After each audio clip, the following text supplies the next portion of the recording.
legends. Past legends.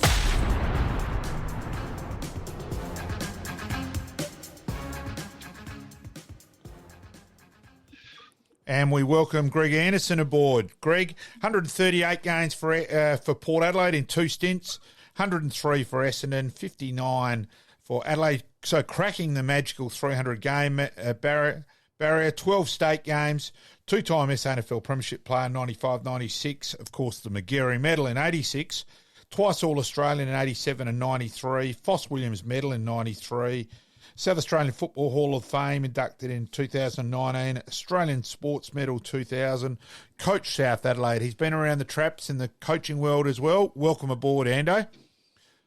Welcome, yeah, thank you. Thanks for joining us. And we were just chatting earlier, and we were talking about your games at Port Adelaide, how the Wikipedia hadn't updated the extra games. Yeah. So Malcolm has quickly adjusted that one there, and we did have a slight technical issue, but thanks for bearing with us, and thanks for joining us, mate. We'd like to start with you, if we've got time after all of those stats that Malcolm has read out there. We'd like to start with your juniors. You know, was footy always your number one sport?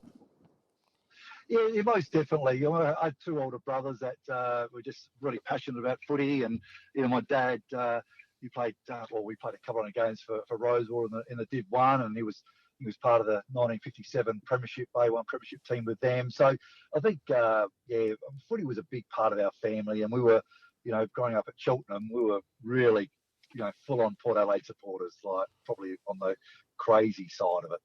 Now, Ando, though, you did play in a Woodville mini-league premiership side with Timmy G. You did mention that, I think. Yeah, so should you have been a Woodville player, though, technically? No, we got selected in mini-league through your school. So okay. At that stage, I was at St Michael's Beverley, which was in the Woodville area. So, we got to play mini-league for Woodville, which was great. But I also played when I was at Mount Carmel at Rosewater. I was in grade 3, and just to fill the numbers, they needed a couple of the young ones, and I got asked to play in a mini-league game against Central Districts at Alberton Oval, which was absolutely fantastic. And I still remember, lining up with the players running out after half time and seeing Russ Leavitt and Greg Phillips and Peter Woyd and Carl Fragamini and Kimmy Kinnear. It was just a huge thrill for me. Geez, playing mini-league in grade 3, you've almost qualified as a life member of bloody mini-league by the end of grade 7, Ando. Oh, no, I thought Mr. King, his name was. I didn't even know why I thought of his name then, but he came up and said, "But we just need some more numbers." And I asked my mum and dad, and they said, "Yep, you can play." And out I go, and I kicked a couple of goals too. So that was something pretty special. So your junior career, so primary school, and then of course St Michael's, leading to the bit of your league debut for Port Adelaide when you were still at school. Then, Ando, go through that experience, mate. And I admit I have got a bit of information from your brother-in-law, from Danny, on that one. So go for it, mate. Well, it was just interesting. I mean, I got invited to a pre-season and at the end of '82 for the '83 season, and it was a really tough pre-season. I always remember that, and I played a practice match, and lucky enough, I got a few kicks and I kicked a few goals, and they thought, so I played another practice match, and I came on after half time and played okay again, which was great. And then the following week, I played the next 2 weeks of the start of the season in the reserves, and round 3, I got my first league game against Sturt at Footy Park, and it's quite interesting crowds back in those days because there's about 21,000 people there. So yeah, it was a big game and a big win. We were down by 3 or 4 at half time, and we ended up winning by 3 or 4. So now go through the experience of going back to Alberton and what happened back at Alberton, and your thoughts after that, Ando. That at 16 you thought, bloody hell, this could be a good fun each good week. Gig, yep. Go through that experience, mate. It was obviously absolutely fantastic to win the game and to sing the club song and have all these kids running at the oval and asking for your autograph, and it was a really big thrill. And then I remember my dad dropped me off at the Albion Oval, and the president of the club at the time he was going to drive me home because I don't think I had my licence. So first of all, I couldn't get in. The bounce, because I didn't have a badge or anything to say I was a member. I wasn't expecting to play sort of league footy at the start of the year. And so actually Brian Cunningham, he actually sort of helped me convince the bouncer that this young kid actually played league football. Yep. So in I go, and the place was packed. Because I'd never really been before, because I played juniors at Port, but I never went back to after a league game. And either the two reserve games, I didn't go back to the club because I had homework. I was still in my year 12. So I remember sort of going back. I just couldn't believe the people. And I'll never forget sitting next to Craig Bradley, and he goes, "Oh, we have donations here." I said, "No, what do you mean?" He goes, as people come up the top of the stairs, there's that sort of guy over there at the desk, and he's taking little donations from people saying, a couple of bucks here and a couple of bucks there, and then they are doing awards after the winning game. I said, "That's good." He goes, "But you might be all right, so you're probably going to get $40 or $50. And I thought, "You're kidding me, $40 or $50? Yeah, this is huge, And so they started calling up players in threes. So I was sort of hadn't been called at that stage, and Craig said, "Look, it's good that you're not called up yet. You want to be the last couple, Yep. Because that's sort of where the big bucks are, And then so right at the last, so basically I knew obviously I'm in the last three, and they said third best player Craig Bradley, and second best player myself, and best player was Bomber Clifford. So up the three of us go.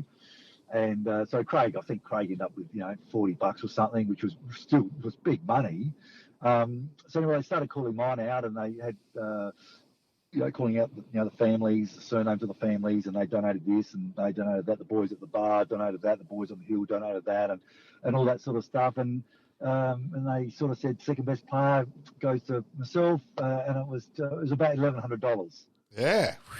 So I was pretty popular at school the next day. When I got to school, I took a couple of redbacks with me and shared a few Kitchener buns and honey sticks and salad sandwiches, and it was quite amazing how you get up in the morning, all of a sudden you're on the front page of the paper, kicking the footy, and Port beating Sturt, big crowd, and they used my photo of me kicking the ball, and I'm on the front page of the Advertiser. It was I had to pinch myself, so, and to play for my dream, Port Adelaide, and play, alongside of Russell Ebert, yeah, Timmy Clear and Timmy Evans, and, Craig Bradley, Tony Giles, Andy Portleisha, Brian Cunningham, I was in heaven. Yeah. Now, mate, we do a little bit of research, and we came up with the athletics. Was there a little bit of athletics through your schooling there that might have piqued your interest? I was really big into athletics. I absolutely loved it. It was probably one of those decisions that I sort of had to make. Really, I mean, I was very passionate with the hurdles, and really enjoyed playing football. And it was interesting because I had a national carnival in Melbourne, and I was running under 18s. I was only 16, but I'd sort of done all my events, which is a Thursday and the Friday. So I was going to stay over, and that's when Port actually rang me and said, "Look, we'd like you to come back and play in a practice match." And so it was a big difference, being on the starting line by yourself and, running your race and all that. So all of a sudden, the siren going, after playing a half a footy in the league side, and all these kids are wanting your autograph. I'm going, "Oh, this is unreal," So, it was, I think, my first love was always football, and but I certainly really enjoyed doing athletics, and it was good fun, big part of my life. I think you were always considered, though, to be a bit of a chance. Like, I know that Phil Carmen's the one which athletics consider sort of got away, that there's always been the opinion around the traps that he wouldn't have only been an Olympian, that he would have medalled as a decathlon event. So, wow. Yeah. God, he held school records at Pembroke for over 30 years. Wow. He was incredible. He had a great height, he had great strength, and I can actually, sort of picture him being a multi-eventer. So, I can see that, and he had plenty of aggression, and you need that over two really tough days of competition. So, I sort of probably would agree with that. Yeah. So then go through, Ando, with the controversy, and it's a big call that because back then college football was sort of the mecca, and that you had to play college footy, so you left St Michael's and went to Woodville High to continue playing league footy. So go through that as a decision in year 12. So it's a big call as well, Ando. Yeah, I mean, it was a big call. I mean, I've been at St Michael's since grade 4. That was when the school actually started in those days, and got through my year 12, and then I'd already played first 18 and third year and fourth year, and we had a tremendous year in fourth year. I think we only lost one game, and that was the last game of the year to PAC by a couple of points, and so the following year, I'm doing that pre-season with Port, and I thought, geez, I'm a chance to play some league footy. All of a sudden, I'm playing league footy, and the headmaster called me in and said, look, if you don't play school football, you're going to have to make a choice, which I found was really bizarre, really difficult, because I certainly wanted to graduate at St Michael's College. I had all my most 80% of my class I've been at school with since grade 4, and so it was a really big call. But I just felt that I don't think I could have played another year of first 18. That would have been my third year, and everything's about development, and that's why I always felt the school got that wrong. I really believe that, because of the fact that you get promoted as your classes as the years go on, and I can't stay at the same level for 3 years when I was playing well enough to certainly think, well, I've pretty much ready to step out of first 18. And play at the next level. And certainly when I was playing reserve football, I thought, well, that's okay, I'll play first 18. But once I started being a regular player with the A grade side, I thought, no, this is the level I've dreamt of. This is my dream of. Unfortunately, I was never going to be a doctor or a surgeon, and I'm sure there's some students who were dreaming that. But for me, they certainly, for some reason, put sport in front of, schooling, and on this instance, that's for sure. Yeah. Interesting that that still happens and still does happen to a certain degree in some respects, I think it's a little bit better now. Not as much as it was. Yeah, that's for sure. Mate, obviously 1983 you cemented yourself in the Port Adelaide side. 84, what type of year did you have? And take your time talking about the grand final too, Ando. Well, I was leading. You can talk for a couple of hours about the grand final. I was leading into that slowly. Yeah. I think, 84, I obviously, I really felt that I sort of warranted my position, and that I worked hard again pre-season, that I wanted to play on the wing, and I felt like I sort of scratched my name in the coach's board, that was a position I really was hoping I could play week in, week out. And, I was lucky enough to play my first state game that year as well, as I think it was on my 18th birthday. So it was a really, as much as my first year was just so tremendous, and it was a really big thrill, and, and I was learning, to really try to just, hold on to the position. I felt sometimes, I felt 84, I just felt a bit more comfortable playing at that level.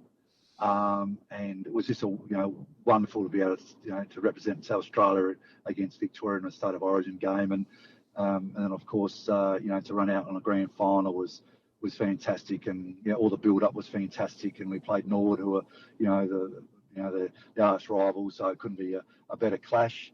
So Nord were just a bit too good, a few points too good on the day. So I think you stand Duncan Fosdyke mainly that day. I'm trying to think, was Fozzie or Gags? I stood Duzzy for a little while, then Jenkins came. Yeah, that's right. Danny came on for a while. Yeah. Then I think then Duncan went back to that wing. Yeah. No, he went in the forward line. He kicked the goal in the last quarter. We went forward. Yeah, that's right. Yeah. Yep. Yeah, he sort of went from from the ground there for a while. Then he went into the forward line. Terrific bloke, Duncan. I actually worked with him, and just a great guy, and he was a very, very good player, that's for sure. Very good overhead, Fozzie. Well, he's probably taller than people. He runs very low, but when he's he's got long arms, and he probably takes a mark like a 6'4" really. So yeah, he was a really good player. Now we have to ask. We have had a couple of Nord guests on the show, and we've asked them about the '84 grand final. Where were you, and what were you thinking when Barham and Evans were going at it in the goal square? Well, if you look at the stats, it says who got the first kick of the game. Yes, yeah, that's true. Smothered, yep, that's true. I was on the wing. I was running in by myself, so I could have taken the tap. I could have taken the kick. I could have then marked it again. I didn't go. Yeah, I was sort of hovering around that half forward. But yeah, I mean, it was really quite full on, of course, and a few of the big boys got in it, but yeah, I think some of the smaller guys, a bit younger guys, we sort of just hung to the side a little bit, I think. It's pretty incredible then at 18. So you've played a state game and played in one of the great grand finals and that. So then you just kept building. So 86 is obviously the year to discuss. Marty Leslie, previous guest on the show, did say we had to remind Ando that he won the best and fairest in 86. He said, when you get Ando on, just remind him of that. Yeah, Marty's a great player. Oh, geez, he's a good player. And for a number of times, he would, support me on the ground, and, it was just marvellous.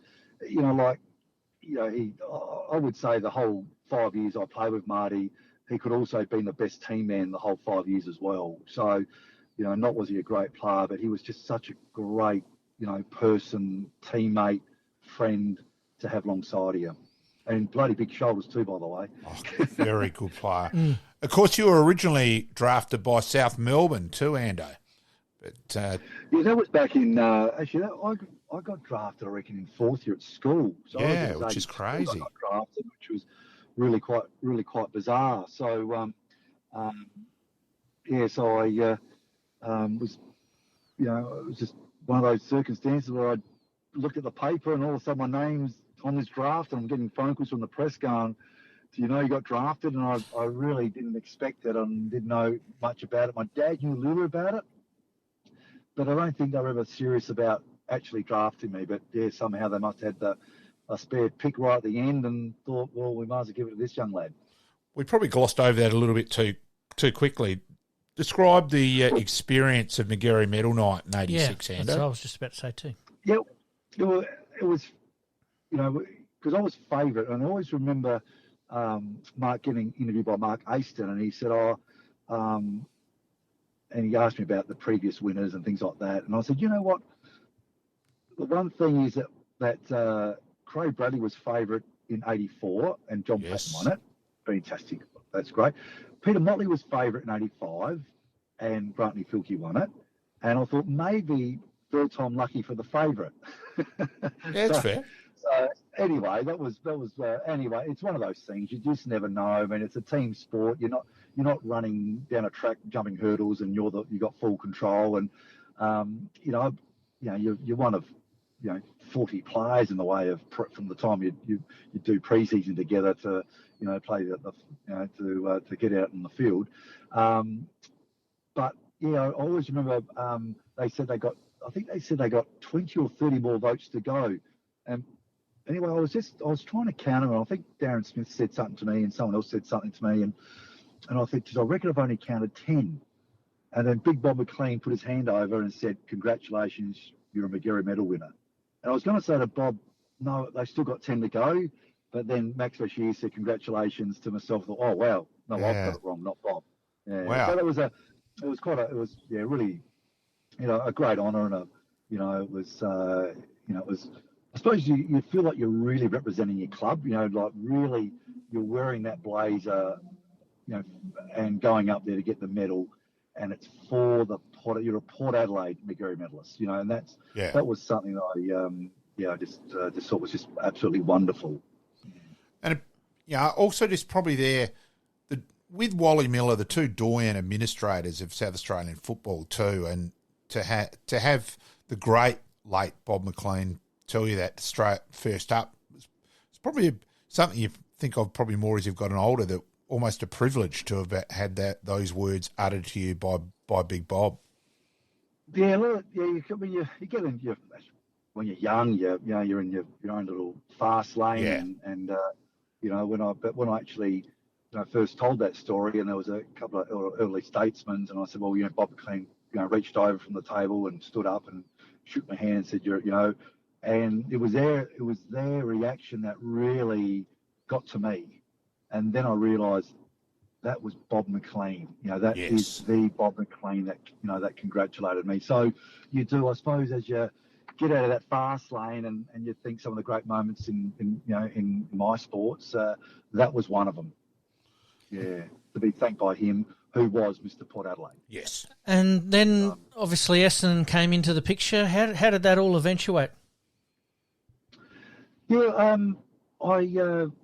I got a call from Kevin Egan, his name was, and he was a recruiting manager. And at that stage, I'd played a couple of state games, and I'd met Kevin Sheedy, and they just sort of said, look, we'd love to talk to you about coming to Essendon. And I thought, that was great. And I always remember Russell Ebert saying, if you're going to go to interstate, Greg, I reckon Essendon's the team because it's very similar to Port Adelaide in the culture. That's interesting. And so his great words, from another unbelievable Port Adelaide icon, probably number 2 or number 1, and Bob's number 2, whatever the case may be. Yep. Sort of steered me towards Essendon. So, just loved it there, and real family, and he was so right. It's the cultures are very, very similar. Of course, playing under Kevin Sheedy. We'll get to the coach. Kevin Sheedy, John Carr. You've played under some absolute footy legends in that regard as well. Russell to start with. In that way. But Sheedy, sort of like Mr. Footy over there, Mr. Headline almost. That experience. Well, he is. It's his period at the helm, which was 20-something years, but. There were periods there that he was Mr. Football. I mean, I know Ted Whitten was around, and you got Barassi, and these other massive names. But when Kevin Sheedy talked, you listened.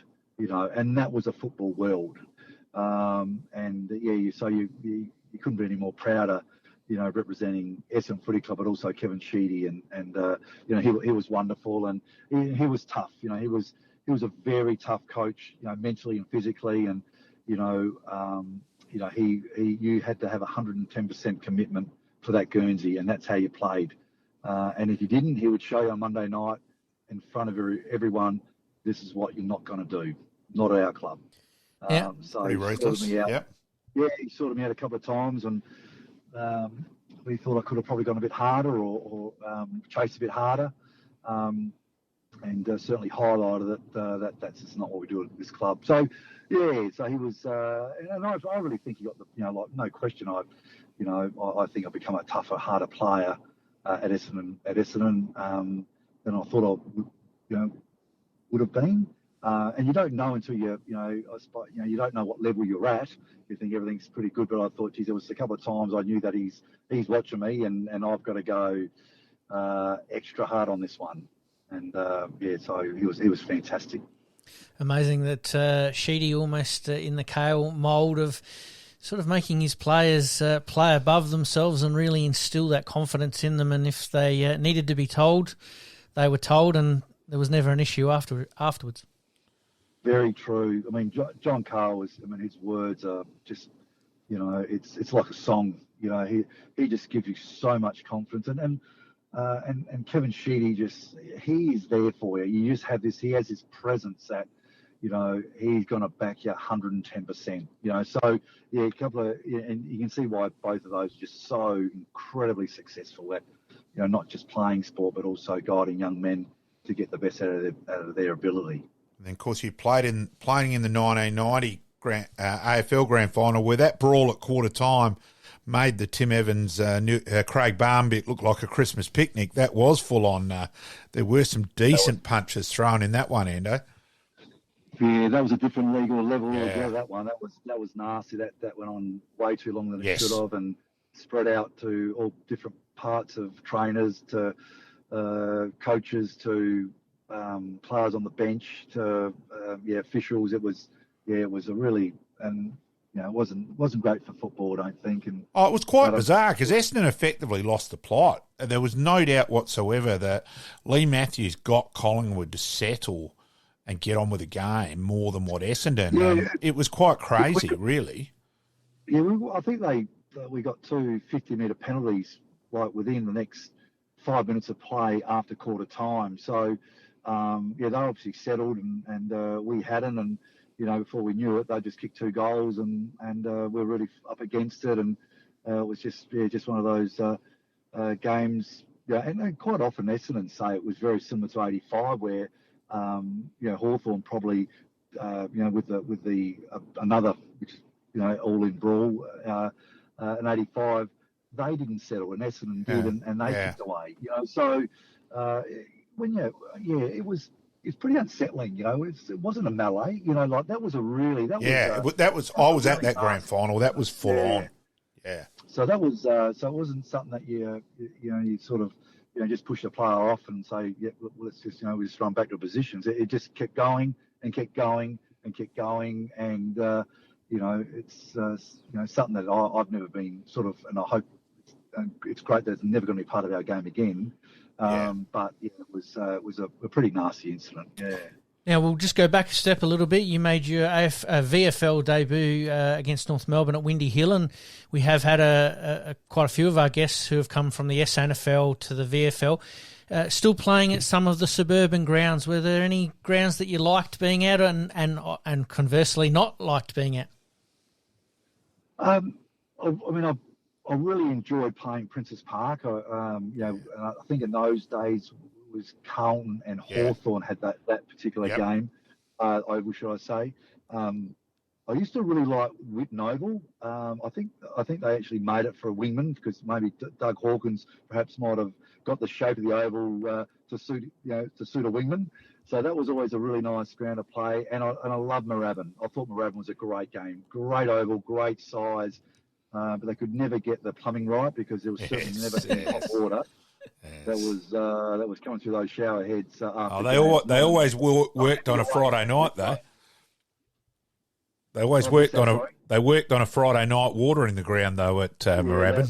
They used to do that as well. So a couple of great grounds, and I remember my first game at Windy Hill, and to play and in front of a packed audience at Windy Hill, and I just was just wonderful. You hear about the history of it when you get to Essendon Footy Club and to actually run on that ground. It sort of really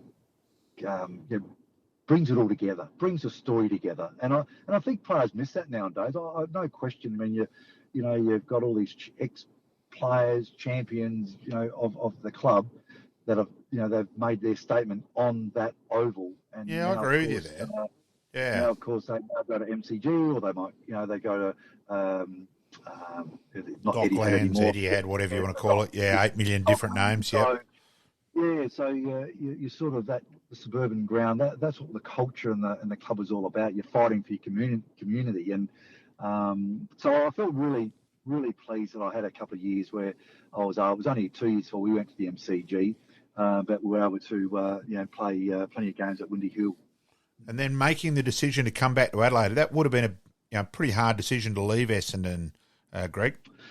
Yeah, it was really hard, but I had 2 children at that stage, and it's really hard without your parents as well and family. Yep. And I think that was probably that was. And look, I love state footy. I absolutely loved it. It was just a huge part of my life growing up. I used to watch the South Australia, Victoria, and those games as young kids. My dad used to take me, and I just thought, oh my God, to be able to represent your state. And I just sort of felt well, I've got my family back here. I've got I've got 2 children at that stage, and to sort of go back and sort of represent your club your state week in, week out would be pretty special.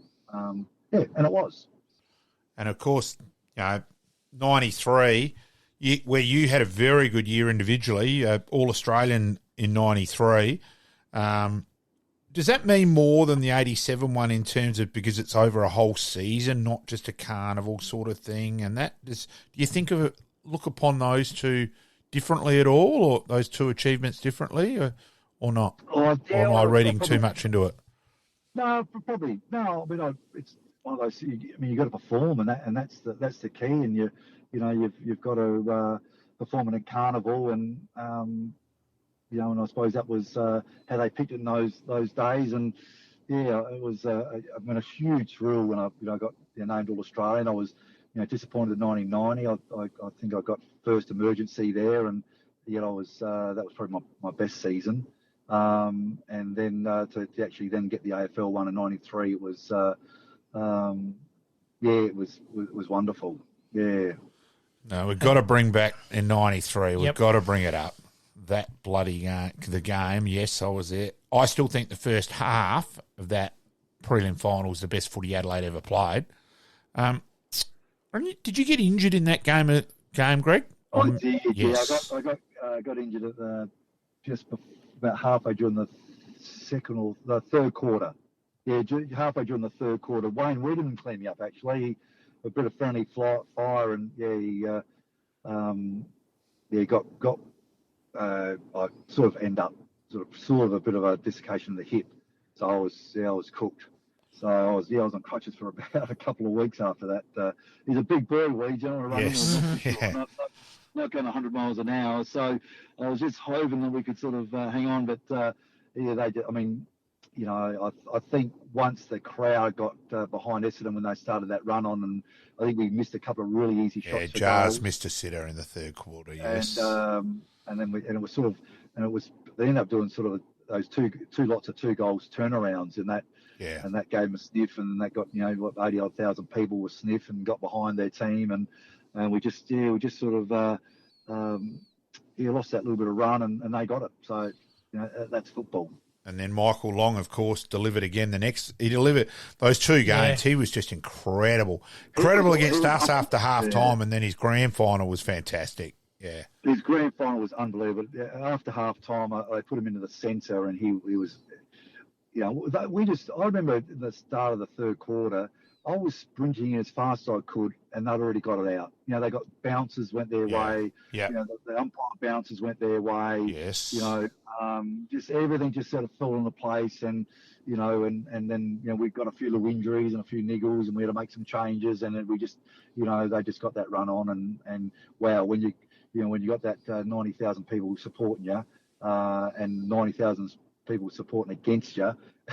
and a couple of people blowing the whistle that day. I've only ever watched that game again once, just watched it to think, I want to watch this again. Was the umpiring as bad as I thought it was live? And yes, it was. Once you remove the emotion, I've just watched a couple of decisions as an umpire and just thinking, that is unbelievable. And that's coming from an umpiring perspective, not that's right. Somebody didn't know the rules, and yeah.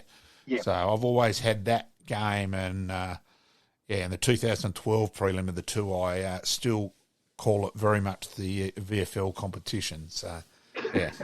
I think we still call it that at times, don't we? Yes. So there, Greg, then back to Port and playing in a couple of premiership sides, which must have been huge. You as your family, were you the Anderson one who'd gone on to play league footy, where and being a huge Port family, and Danny did say, make sure you make that point. That would have been huge then to play in a couple of Port flags. It was fantastic. I'll never forget going back to the club, and I remember the line-up to get into Albion Oval was just ridiculous. And thinking that, if that's the case, I must have only opened up the gates, because there's so many. There probably would have been 6,000 or 7,000 people outside the club. So I'm thinking they must have not opened the club as yet. And then to go in there and go to the club and look down on the Oval and see it absolutely packed was just something very, very special. And then them singing the club song time and time again, and having beers and having a laugh with all your teammates. And you're right, it was just like, I got one. Beautiful. And I take it you didn't have any trouble getting in on this occasion, Ando? No bouncer. Bouncer let you in? I had Timmy Jennifer next to me. He would have made sure I got in. Yes. That was fantastic. So lucky to get a couple of premierships there. So it was that was wonderful. And then the body started just to fall away a bit, just with niggles. Yeah, it did. I tore my calf away from my Achilles, sort of not the Achilles, but just at the junction there, and I got so badly swollen I had to go to hospital, and the doctor sort of said, Greg, you're probably not going any faster, might be time, and I just knew that this was going to be a long way to get back, and it was a pretty horrific injury. I just thought, I can't put my body through it anymore. And look, as much as you think, I'd love to play another year of league footy, I wouldn't have played league footy. I know I was lucky to run out of sight on a dark night, and my speed was important. That was a big part of my game. So, you can always, people, you could have kept on playing, but no, I couldn't have, because one, I couldn't have run, and secondly, I wouldn't have made the grade. Yeah, when your body falls away like it, unfortunately, like your pistons, your legs, you're in an uphill battle there. I know you're sort of saying that the body was breaking down a little bit, but would you have loved to have been part of the Port Adelaide AFL inaugural squad if everything and the timing was right and the body was good? Oh, no question. Yeah, look, I remember. I think 85, 86. First of all, they're talking about 18, which eventually happened sort of 6 years later with the Crows.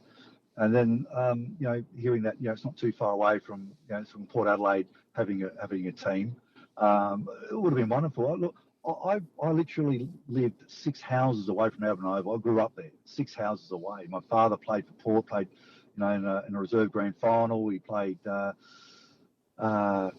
lots of Rosewater. My grandfather played Colts at Port Adelaide. His brother played down at Colts at Port Adelaide. So we're a real Port people. So to be, if I was, like 22, 23 and going out to the Power, that would have been wonderful. But it's just, it's, everything, it moves in different ways.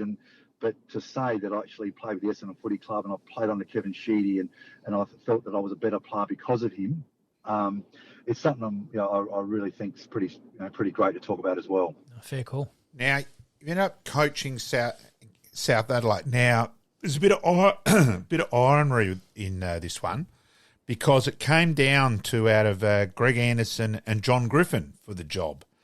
And ironically, Griff had coached at Adelaide Uni and that. And that's right. And Griff had said, right, if I get the job, and he actually in his PowerPoint, he's a school teacher, had used me in his presentation, I was actually going to have to go to work for South Adelaide if he got the job. So there's a bit of irony in that, Ando. Yeah, well, we worked very, very closely together. The one great thing about John Griffin and obviously great football brain, number one, but his foresight, his ability then to organise training groups down at Mount Compass, down at Encounter Bay, to really work the New South Zone, because obviously it was new when they went down to Noarlunga. They got different zones and lost some to Westies, etc., etc. So yes, he was great as assistant coach, but he was doing so much work for junior development. He was absolutely brilliant and a great friend, and we had a great time together. Probably would love a few more wins, but it was hard going because we only just moved to Noarlunga and everything was sort of new, and we lost some areas and some zones, and we probably would like to have a bit better win-loss ratio. I've always said that Griff's the best coach that I've been closely involved with. So, and then, Ando, you've been around the traps and the coaching. Like, if we interviewed you on your coaching career in general, we'd be going for another couple of hours. It'd be part three, part four, part five. Go through all of that. You've been Gazer, Cove. That's a couple off the top of the head. Go through all of that. And favourite experiences, just on a community level. We'll probably go that angle, Ando.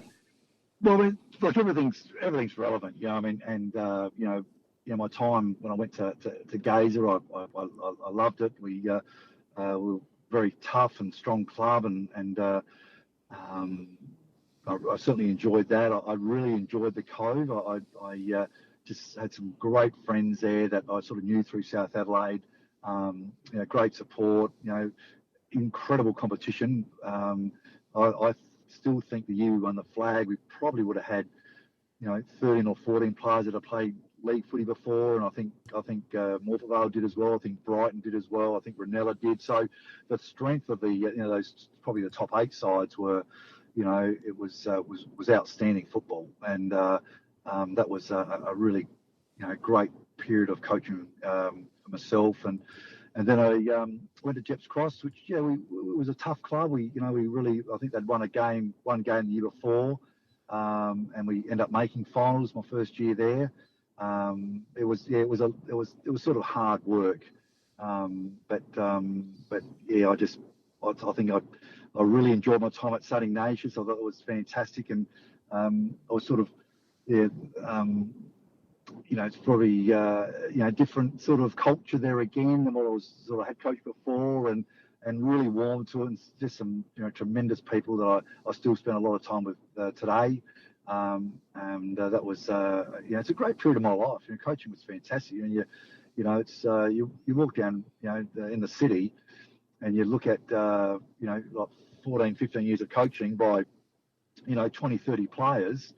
There's a lot of players that I coach. Yes. It's a lot of people you run in around the traps. Yeah.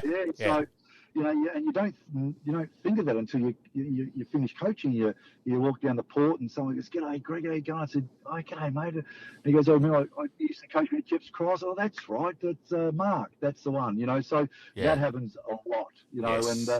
And so it's so it was just a wonderful time, and I really enjoyed it. And but you still, it's still hard not to say my most favourite moment in coaching was when it was the first time that Hallett Cove won the A1 flag. That was really special. Of course, married to Helen, and being part of the Hanson clan is more than entertaining. I will say, Danny's one of her best mates, your brother-in-law, and it's always great fun to spend time with the Hansons, and you always walk away pissing yourself laughing. It's never too intense, and it's great. It's one of those tough pre-season nights. That's how I put it down to. When you're going there, you've got to be prepared. You've got to. Yeah, it could be anything. Yeah, that's a fair call for the Hansons. You feel like you've just done 10 400s and 10 300s, and you just got a shirt front by Rossi Ages and cleaned up later by Martin Leslie. So it's a big fly on the wall. Very lucky to call those guys, family and brothers-in-laws and sisters-in-laws and all that sort of stuff. So very lucky. Very much irrelevant who you were in footy. Don't worry, you will get the Mickey taken out of you within 0.001 of a second in terms of a Hanson event. So, very true. Yes. Yeah. And work-wise nowadays, mate? Work-wise nowadays, we've got a flooring business, so it's called Flooring Trade Depot, and we're a supplier to flooring contractors and not only just accessories but also whether it be carpet tiles that we put in front of architects and designers and builders, or carpet or floating floors and all that sort of stuff. So we're very, very busy, which is great. Do lots of schools and hospitals and supply lots to aged care. So so far so good, which is nice.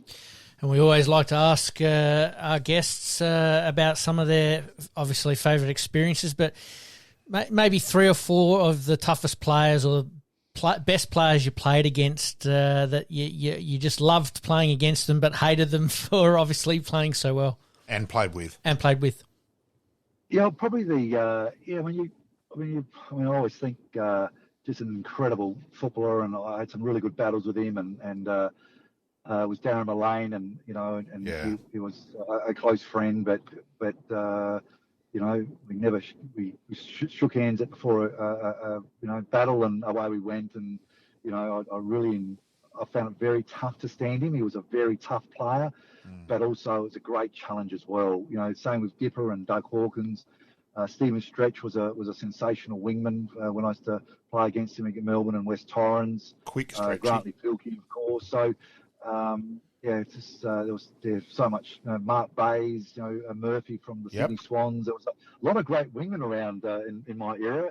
So you got the Catwood brothers as well. And, for Main Waring and Matera at West Coast. Yeah. So, Craig Turley as well. He used to sneak on the wing. So there was lots of. There was Nathan Burke, of course, was a wingman. So there was it seemed to be a real battle every Saturday or game because there was so much talent on both wings that you're running out in the ground to. Now, some of the players I really enjoyed playing with. Obviously Craig Bradley was just incredible player. Just Tim Watson was incredible. Terry Danaher was fantastic. Martin Leslie, I've spoken said about Martin. So I've been really lucky there. I mean, I've so many great players and great personalities and now great friends. And one thing we've still got to mention for the end, because we would have been shot if we hadn't, the mullet.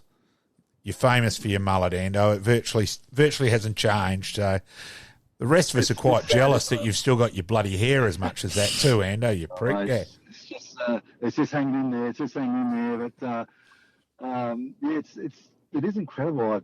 I know Helen got some photos out. I don't even know where she got them from, actually. And I think it was a photo of me in grade 4 or 5. And, my hair was exactly the same as it is now. And I was going, oh, this is sad, But anyway, it's... I think my mum, I think she wanted another daughter because I know I used to wear it in a ponytail in grade 1 and 2 at school. So I've always had it long, except for my 30th birthday when silly Andrew Jarman and Dave Pittman and Peter Caven and Rod Jamison and my two brothers, gave me, cut my hair off. So that was sort of the only time I ever had it short. You did mention, or Malcolm did mention about family and all the shenanigans that go on. A couple of Port players that always used to be practical jokers, and then maybe the Essendon and the Crows players. Is there people you needed to steer clear of from that point of view? Yeah, I think with Port, no question, Bomber Clifford. I think some of his antics, actually, being a young lad, sort of scared me a little bit because I was just really worried that if he picks on me, I don't know if I can handle it. So he was a really strong character, just so funny and wanted to make people laugh. And lucky enough, he didn't pick on me too many times. George Fiacci, of course, Timmy Geneva, really great personalities of the club, and then Alan Nizard from Essendon was great, and Billy Duckworth was a character. Paul Salmon was he was always looking for a laugh as well. So. And then the Crows, you got Rod Jamison, Kimmy Costa. He probably got picked on more than he gave out, but anyway, that's Kimmy. Peter Caven, a great character. Andrew Jarman, of course. What a wonderful human being that guy is, and just a wonderful friend. And he was a great guy. And probably the one I think was a bit heroic for me was Paul Salmon. I got asked to do, is it the start of the century? Okay. And what had happened, I was when the old, when they come to the you can do shopping. Remember you could do shopping. Yeah. And yeah. It was weights equipment. So you give up 5 or 10 points to get the weights equipment, all that sort of stuff. Anyway, they asked me to do it. So I went out and, in the start of the century, and Tony Barber said, right, here's a gift shop. And there I was, doing the lap pull down on this weights machine. And he asked me a few questions about the finals and stuff like that. And that was all good. And I got a couple $100 for it. Beautiful. But then, after it aired, the team was brutal on me. Yeah, I can imagine. That was brutal. I really just wanted to find a corner and say, oh, my God, these guys are ruthless. And Paul Salmon, I always hear him saying, "Oh, geez, it's going to be terrible when the guys find out I've been on Neighbours." Me, and they hit Paul. They were just going for him, and I always remember, and that's why he's been my best man. But I thought, mate, thank you so much. He knew I was drowning, and he reflected it beautifully. And but he never did go on Neighbours. He just threw that out just to take the pressure off me. So that's gold. Yeah, footy clubs, Sometimes, Yes, they can be ruthless. Doesn't matter what level. Yep. Yes. Oh, so everything's relevant, as I said. Yes. Hey, Ando, greatly appreciate your time. Fantastic to have you on the show, and look forward to catching up with you at a Hanson family show where both of us will be pissing ourselves laughing. Beautiful, Thanks, mate. Ando. Thank you, buddy. Really enjoyed it. Thanks, guys. Thank you, mate. And we've enjoyed, obviously, that story, and that last story you gave us, I think might be our little promo for next week, I reckon. So thanks for that, mate. That's good. Thank you. No worries. All right. Thank you. See ya. Bye. Bye-bye. Bye. In this crazy world we live in, we all need the distraction. Enjoying the show? Like, rate, and subscribe. Hook up and connect with us on social media at Sportscast SA. We'll see you next time on Game On.